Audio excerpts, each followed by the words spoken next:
एक retail trader losing position में जो सबसे बड़ी गलती करता है वो है होप करना। होप करने से लॉसेस बड़े हो जाते हैं एंड जितना बड़ा लॉस उससे कई ज्यादा बड़ा प्रॉफिट लगता है सिर्फ कैपिटल रिकवर करने के लिए।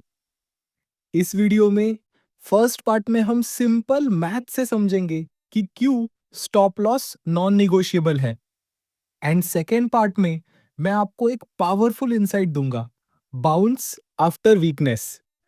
Let's begin. मान लो मैंने एक स्टॉक में पोजीशन बनाई और मेरी बाय प्राइस है 100 रुपीस। अनफॉर्चुनेटली बाय करने के बाद स्टॉक नीचे गिरने लगता है।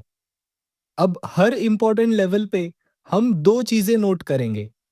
फर्स्ट, बाय प्राइस से कितना परसेंट लॉस हो चुका है एंड सेकेंड, उस लॉस को रिकवर करने के लिए करंट प्राइस से कितना परसेंट प्रॉफिट चाहिए।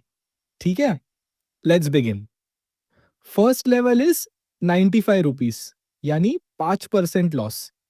अब मुझे 5 रुपए रिकवर करने हैं स्टार्टिंग फ्रॉम 95, ब्रेक इवन करने के लिए।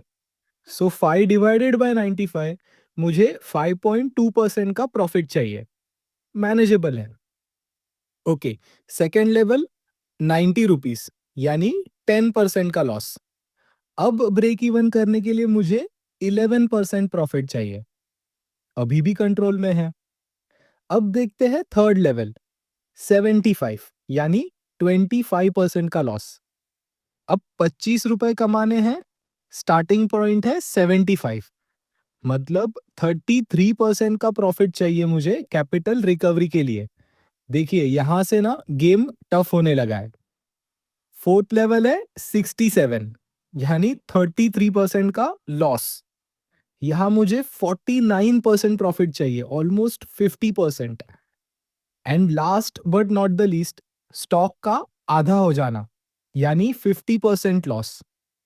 यहां मुझे 100% प्रॉफिट चाहिए जस्ट फॉर कैपिटल रिकवरी, यानी स्टॉक को डबल होना पड़ेगा।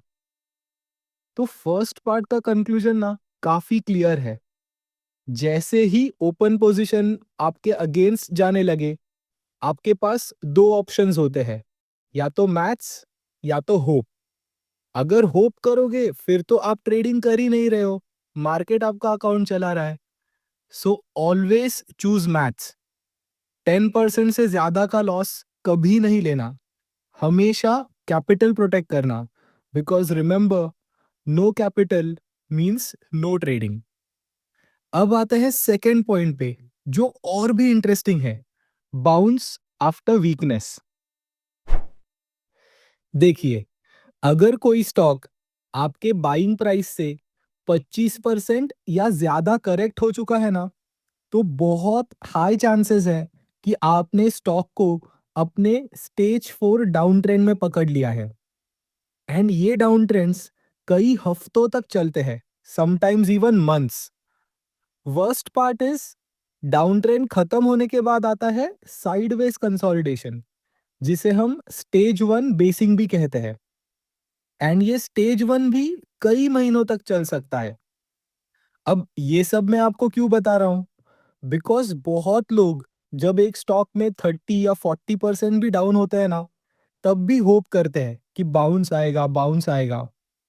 बट जैसे अभी हमने देखा, 33% लॉस को रिकवर करने के लिए हमें 50% बाउंस चाहिए। एंड 50% कोई बाउंस नहीं होता, एक रैली होती है। स्टेज 4 डाउन ट्रेंड में 50% रैली आना is usually next to impossible. अगर आप में से कुछ लोग अब कह सकते हैं कि ठीक है, लूजिंग स्टॉक में हम होप नहीं करेंगे, लॉस बुक करके अगले स्टॉक से रिकवरी ट्राई करेंगे। परफेक्ट। बट फिर से आप मैथ्स को याद कीजिए। अगर आपने 10% पर लॉस को काट दिया, तो जो अगला स्टॉक ढूंढ रहे हो उसमें बस आपको 11% की रैली चाहिए। ये मैनेजेबल है, रियलिस्टिक है। लेकिन अगर आप 50% लॉस तक वेट करते रहे, तो जो अगला स्टॉक ढूंढ रहे हो कैपिटल रिकवर करने के लिए, उसको डबल होना पड़ेगा। 100% गेन्स चाहिए। Now this is not easy.